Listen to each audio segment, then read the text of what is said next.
not going to get tenderhearted, but I do. But back a few years ago when we had one of our preachers' fellowships here, I wrote a tribute to the preacher's wife. And I want to read it to you if I can. But I appreciate all that my wife goes through. And I sat down and just got to thinking, nobody knows what a preacher's wife goes through more than a preacher's wife. And then second to that would be the preacher. And a lot of times, preachers' wives get sort of overlooked. Even preachers can overlook them many times. And so I wrote this back in 2017. We did it for a preacher's fellowship. But I pulled it out because I thought it is so fitting today. And so let me read this to you. When God called the preacher, he also called the preacher's wife. As a little girl, she dreamed of a husband, a home, a family, and a life lived together. What God gave her was much more. A preacher husband, a preacher's home, a preacher's family, and a preacher's life.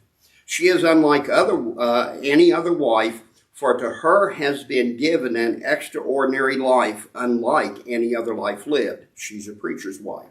So often she stays at church long after the services ends, while others have left to do other things. She's a preacher's wife.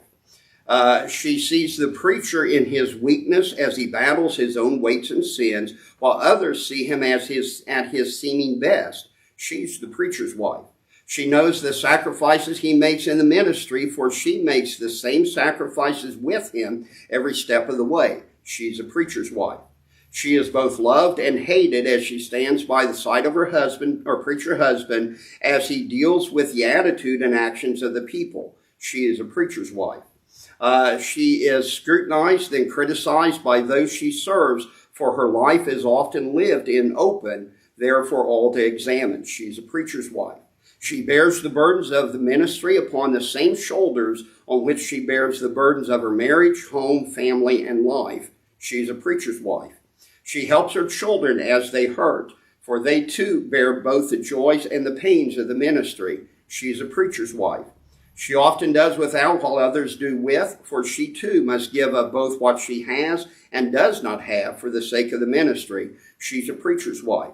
She is not allowed to suffer the weaknesses of others, for she is held to a higher standard of expectation by those whom she solaces in their moments of weakness. She's a preacher's wife.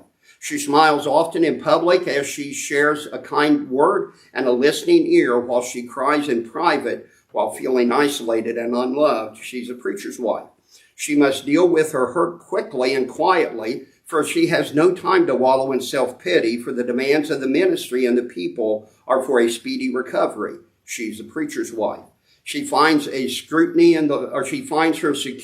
in the Lord and his miracles, even in times of doubt and fear, for her only means of survival is the miracle working power of God. She's the preacher's wife. She is all things to all others, even though she may at times feel inadequate and unappreciated. She's a preacher's wife. She is expected to have all the answers to the questions asked, while she sits in silence with her own questions unanswered. She's the preacher's wife. She finds her home, marriage, and life being judged by others, while others excuse away their shallowness. She's a preacher's wife. She is the Proverbs 31 lady of the church, though she wishes to, at times, that she could be normal like other ladies in the church. She's a preacher's wife.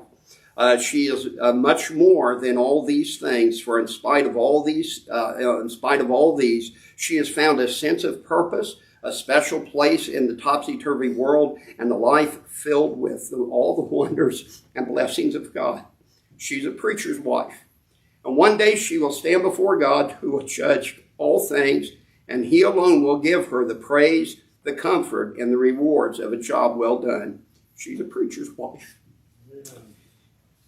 And I love my wife very much. I appreciate what she goes through now. We've got a good church here. A lot of things I talked about we've not experienced here. A lot of them we have. You can't be anywhere for 20 years, going on 21 years, and not deal with things. But today is her day. What we're going to do is I've got a card for her. And Cynthia, if you'll go get the flowers. If you We're recording this on Facebook to give to my kids. But this is from our church to you.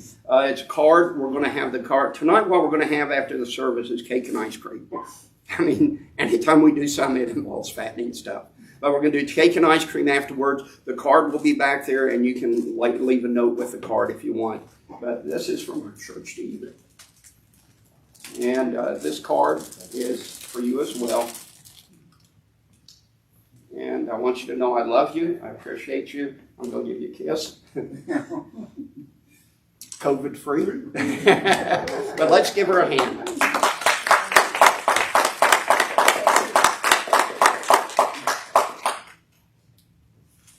I have to put those back in the laundry.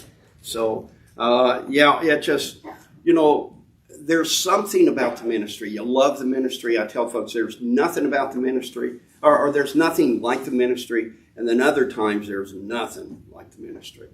And it just depends on the day. But I don't know of any preacher's wife that has sacrificed as much for the ministry as Vicki has. And I won't say she never complains, because everybody complains.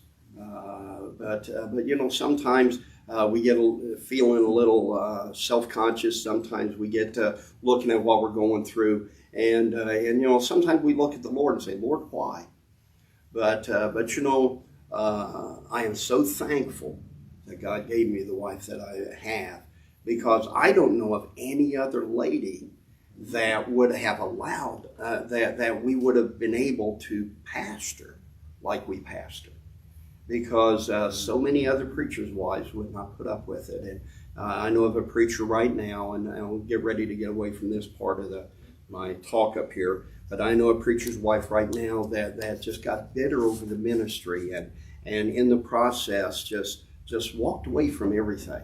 And still stayed with her husband, stayed in the ministry, but you know what, just fed up with it. And I'm so thankful that God has given us Miss Vicki as our pastor's wife. On the front of the card it says, to the First Lady. And I got that from Lewis Minor, because he always called her First Lady. And he'd say, how's the First Lady doing? So this is our First Lady, and I appreciate her very much. And so we're going to